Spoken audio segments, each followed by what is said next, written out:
Hey, it's Greg on here with MaritimeGardening.com, and today I'm not gardening at all. I'm in the woods. This is a makeshift bridge that I built going over a sort of swamp creek. This is a sort of a bog, what we call bog around here. It's like, sphagnum moss and trees, but everything's wet on the ground, of course. Right now it's frozen. It's around -8 Celsius, and it's been colder than that the last few days. So this bridge kind of separates the land behind my house, which is it's not developed right now, but it's slated for development, and the land that will just remain wild indefinitely. So I'm going into the wilderness. My house backs onto a wilderness area. You can go back there and hike and fish and hunt and stuff like that, but the land's not for sale as far as I understand it. Of course, I'm sure if they discovered oil there, it'd be for sale in a split second.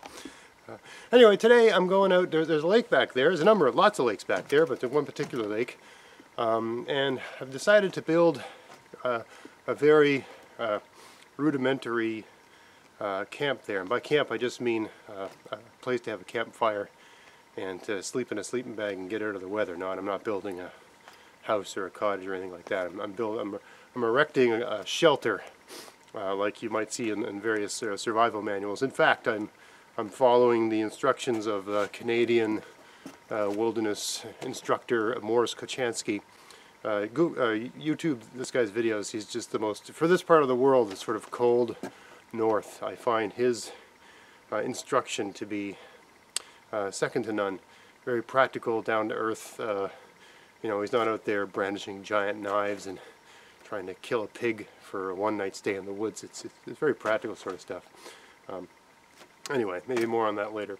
I want to get a place set up back there where I can go out for a few days and do some fishing. There's a half-decent lake for trout back there, and maybe take my kids out there and that sort of thing. So today I'm just scouting out a location, and not exactly sure what I'm going to go do when I get there, because I've only got a few hours to work with today.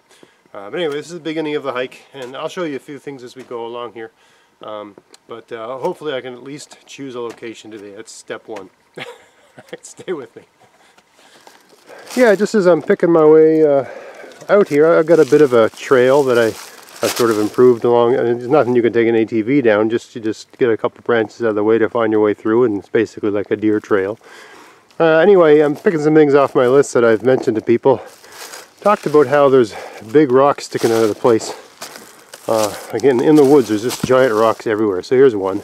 So this is a rock that's about, I don't know, 9 feet above ground and about 12 feet wide. Big piece of granite.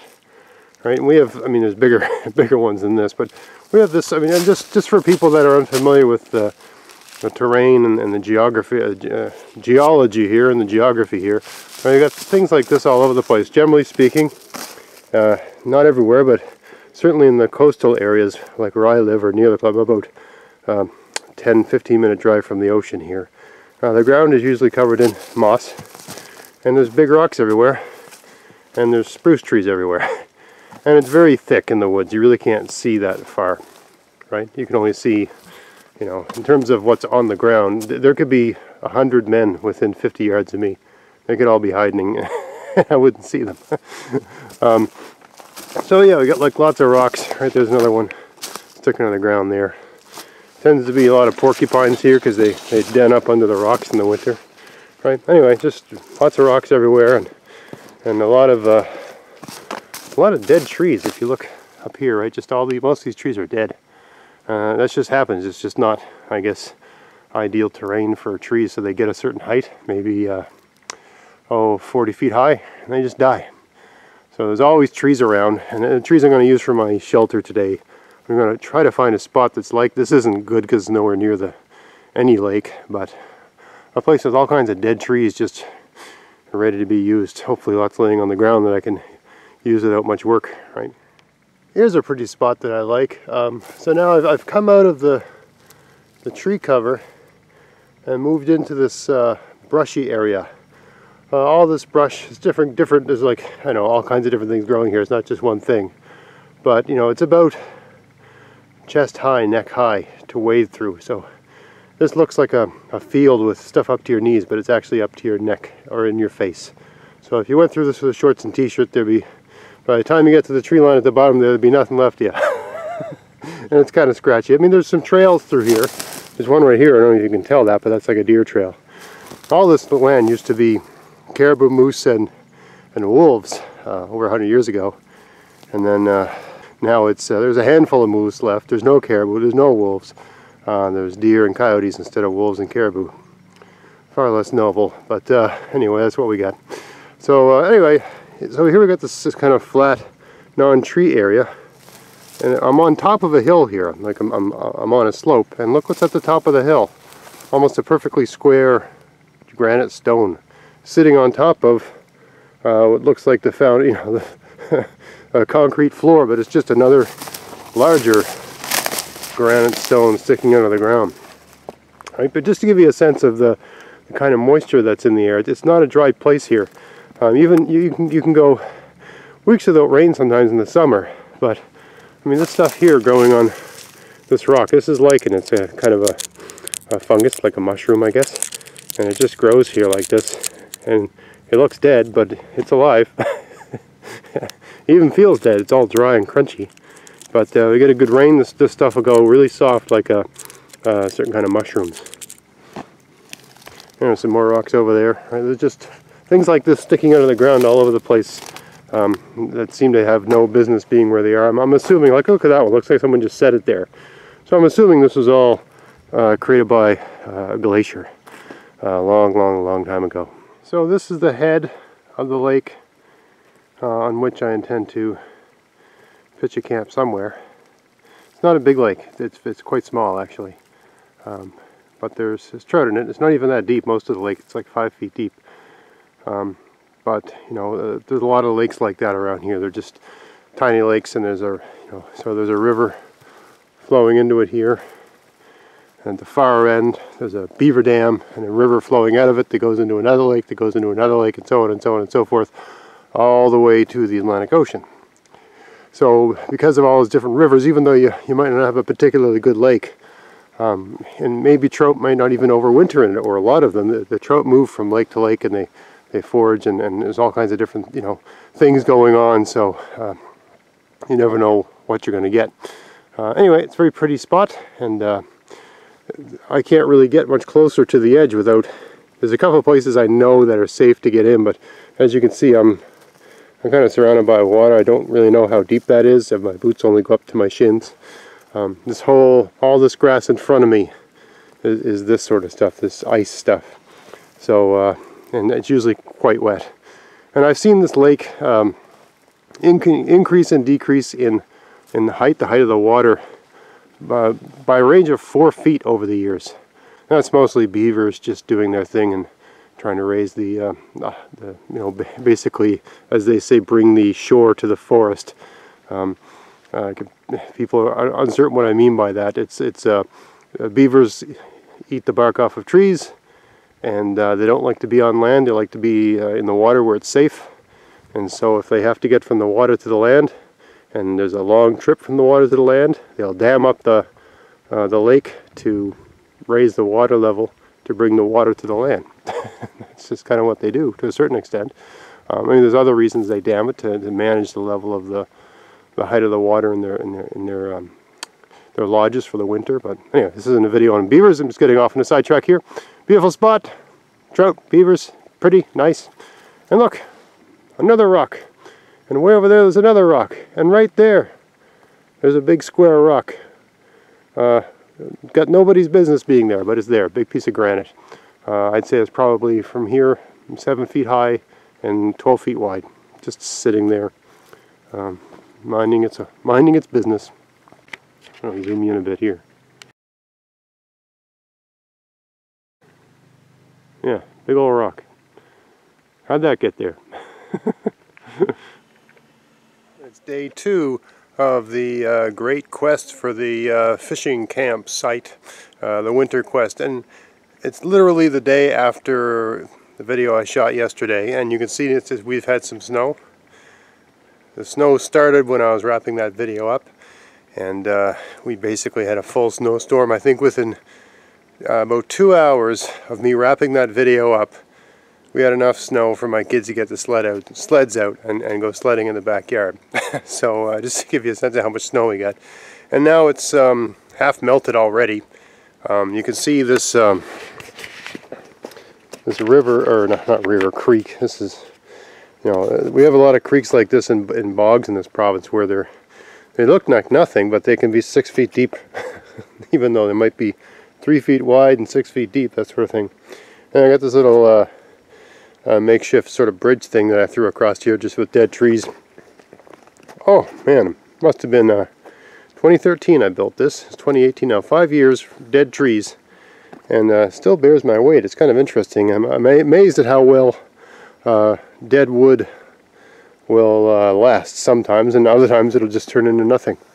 Anyway, the water would have been over a foot beneath the bridge yesterday, and now it's basically touching the bridge. And there's been times I've come across this bridge where the bridge is basically floating and I'm just sort of running across very quickly. So anyway, a lot of variation in the water depth in this particular area, but it's a fairly, you know, somewhat not a canyon, but it's fairly steep here, so this water can accumulate here. Anyway, I'm going off that way to see if I can find a great spot to set up camp. See you in a minute. Yeah, I thought I'd show you this one of my walking trails. One of the beautiful things about being out in the woods after a bit of a snow is that you can see tracks.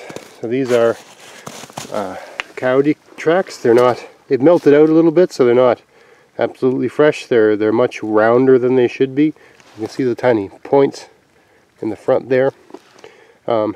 They should be more like an almond shape, really, but because it's been I think it's +6. It's funny, it was about -6 or -8 yesterday. It's +6 today.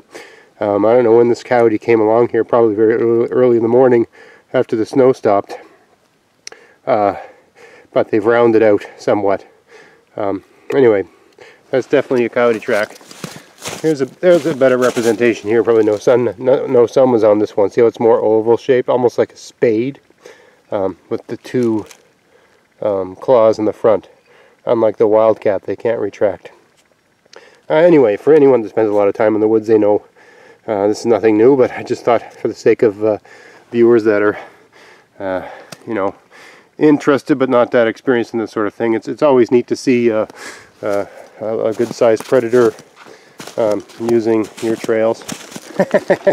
Oh, the kind of cougar we have in Nova Scotia is interbred with wolves, so they can get large. I mean, they've actually killed people here, so the coyotes and black bears are the apex predators here. Generally speaking, like a large person like myself, making lots of noise and walking around like he's not scared of nothing, they probably would keep their distance. I mean, I spend a lot of time in the woods. I don't have a gun with me. Nothing ever comes out of nowhere and attacks me, right? Most of the things around here are scared of people, so I don't worry about it. But anyway, always cool. I wonder how far this thing. Let's just follow it. Let me grab my walking stick here. Let's just see how much of my trail this thing decided to use. Hopefully I don't fall down and ruin my camera here.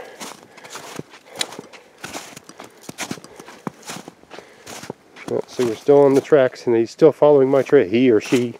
It's a good sized one, I have to say. Here the tracks seem to almost double up a bit, so I might have had a companion. I've often seen coyote tracks in tandem, like they hunt in pairs. I don't know if they're mated pairs or just fraternal, like brothers or sisters. They seem to hunt in pairs. Anyway, here the tracks veer off that way, and I'm going this way. So, well, a good thing they're not waiting for me where I'm going. Hey there, I'm just making my way in here, and this is just one of the trails I used to get in. It's basically like a deer trail, or a bear trail, or a man trail, but you certainly couldn't get an ATV down, and it's only, it's less than a foot wide. Just enough to walk through. Anyway, one thing I'm always talking about in my videos is how your zone, I'm in zone 6A, and how it doesn't really mean a lot in terms of growing conditions. All the zone speaks to is how cold it can possibly get on average where you live. You know, the risk of maximum low or minimum low, and basically how cold it can possibly get. So it's only really telling you, in terms of perennials, what perennials can survive the winter where you are, or what are most likely to survive the winter where you are. It doesn't really tell you much about, maybe it tells you how cold it can get, but it doesn't tell you how long it's cold for, or how much light you get over the course of the winter, which can really affect, you know, how long it stays sustained cold, or whether you have conditions that are perpetually freezing up the ground. You know, if you live in a place where it doesn't get warm in the winter at all, snow can come down and keep the ground insulated, and the ground really won't freeze underneath the snow. Here, you know, I mean, I've been out here every day for the last 3 days. We had no snow, then rain. Yesterday it was raining, then it snowed again. It's just all over the place, right? So that actually causes the ground to freeze up. Anyway, I'm kind of rambling here, but what I want to show you was, just on my walk in here, I came across something that's a good example of, even though I'm in Zone 6A, and I don't know how many Zone 6A places this exists, but I've got Labrador tea. This is Labrador tea. It's I wouldn't call it a wild edible, but it's a wild medicine. You make a tea out of it. It's got if you take the leaves, and how you can identify it, it's got this orange fuzzy stuff on the underside. The leaves are kind of fat and thick. It's a dark green, maybe with a hint of red, but mostly green, more green than other things. Actually, there's a plant right adjacent to this that is not edible at all. That looks very similar. I'll show you that in a second, because they tend to be in the same kinds of places. And when you scrunch it up, it has a sort of citrus lemony smell, right? So that's how you can identify it. You know, if you were going to harvest any yourself, I would do a lot more reading than just listening to me. Anyway, it's got this sort of fuzzy stuff underneath, and it's thick, and it's got that lemony smell. Right next to it, there's there's the Labrador tea right there, and then right next to it, right here, there's this other stuff. I don't know what it's called. I've looked it up before. I didn't commit it to memory, because the main thing is it kind of looks the same from this side, but you flip it over, it doesn't have that fuzzy. The leaves aren't thick. There's no citrus smell. And it doesn't have that fuzzy stuff underneath.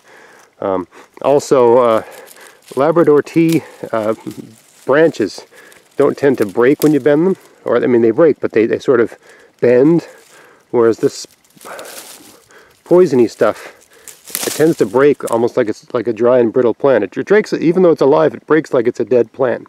So it breaks very easily. So I don't know why, but it breaks like it's dry, even though it isn't. Whereas a Labrador tea tends to bend, right? As a general rule. See how it's bending? It's not breaking. Anyway, Zone 6A, Labrador tea. I also have, there's none right here, but I have chaga that grows all over the place, if you know where to find it and how to identify it. If people want to know what I'm talking about or are interested, I can do a video where I show how to look for it and how to identify it, and I could even show you what to do with it, if you're interested. Chaga is a fungus that grows on birch trees that's supposed to be good in a tea and good for lots of other things as well. Alright, continuing on my hike.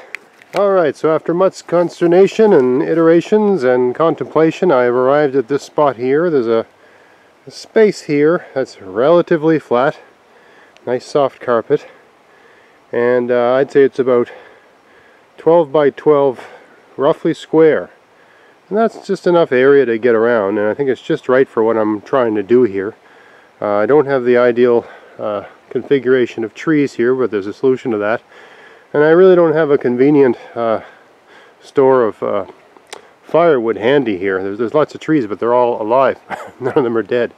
But there's a place with lots of dead trees about 5 minutes, not even that, maybe 2 minutes from here. So it's a bit of a drag, but not the end of the world. Anyway, but just to give you a sense of the view, the idea is sometime in May or June I'll be sitting by a fire making my breakfast oatmeal, looking at that, right? And it's just a sort of opening up of an entire system out there, right? So I got some work to do. It's starting to rain here, so I got to put the camera away. But anyway, we found the spot. Cheers.